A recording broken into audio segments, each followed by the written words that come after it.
নমস্কাৰ বন্ধুসকল, যদি আপোনালোকে গাড়ী চলায় বা নতুনকৈ চলাবলৈ শিকি আছে তেন্তে এই ভিডিঅ'টো আপোনালোকৰ বাবে খুবেই জৰুৰী। আজিৰ বিষয়টো হ'ল এখন গাড়ী চালক হিচাপে অসমত কি ধ্যান দিব লাগে আৰু কি কাগজপত্ৰ লগত ৰাখিব লাগে। তো ভিডিঅ'টো শেষলৈকে চাব। প্ৰথমটো হ'ল ড্ৰাইভিং লাইসেন্স। লাইসেন্সটো বৈধ তথা ভেলিড হ'ব লাগে। যদি আপোনাৰ ওচৰত লাৰ্নাৰ লাইসেন্স আছে তেন্তে গাড়ীখনত এল লিখা হ'ব লাগে। দ্বিতীয়টো হ'ল গাড়ীৰ আৰচি। গাড়ীৰ আৰচিখন অৰিজিনেল তথা ডিজিলকাৰ বা এম পৰিবহণ এপত থাকিলেও হ'ব। তৃতীয়টো হ'ল বীমা কাগজ তথা মটৰ ইঞ্চুৰেঞ্চ। গাড়ী চলাওঁতে আপোনাৰ ওচৰত থাৰ্ড পাৰ্টি ইঞ্চুৰেঞ্চ থকাটো বাধ্যতামূলক।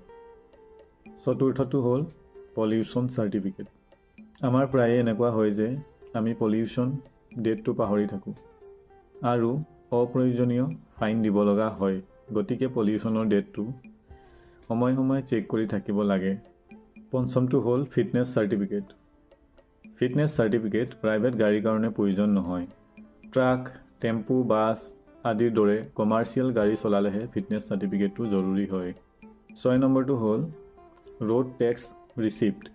ইয়াৰ প্ৰয়োজন বিশেষকৈ নতুন বা বহিৰাজ্যৰ গাড়ীৰ ক্ষেত্ৰত প্ৰয়োজন হয়। দ্বিতীয়তে আমি গাড়ী চলালে কি নিয়ম মানিলে জৰিমনা বা দুৰ্ঘটনাৰ পৰা বাচিব পাৰি সেই বিষয়ে আলোচনা কৰিম।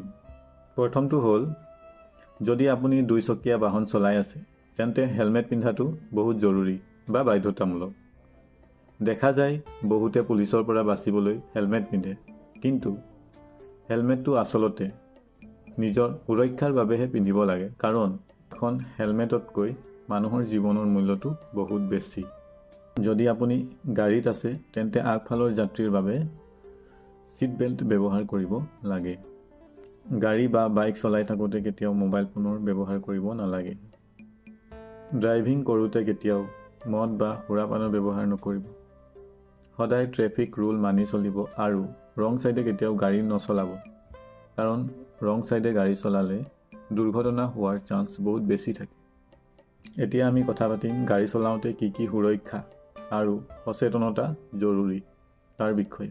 প্ৰথমতে, যদি আপুনি ৰাতি জাৰ্ণি কৰিম বুলি ভাবি আছে তেন্তে তাৰ আগতে গাড়ীৰ হেডলাইট ঠিক আছেনে নাই সেইটো চেক কৰি লোৱাটো জৰুৰী। দ্বিতীয়তে, গাড়ী চলাওঁতে যদি বৰষুণ দি আছে তেন্তে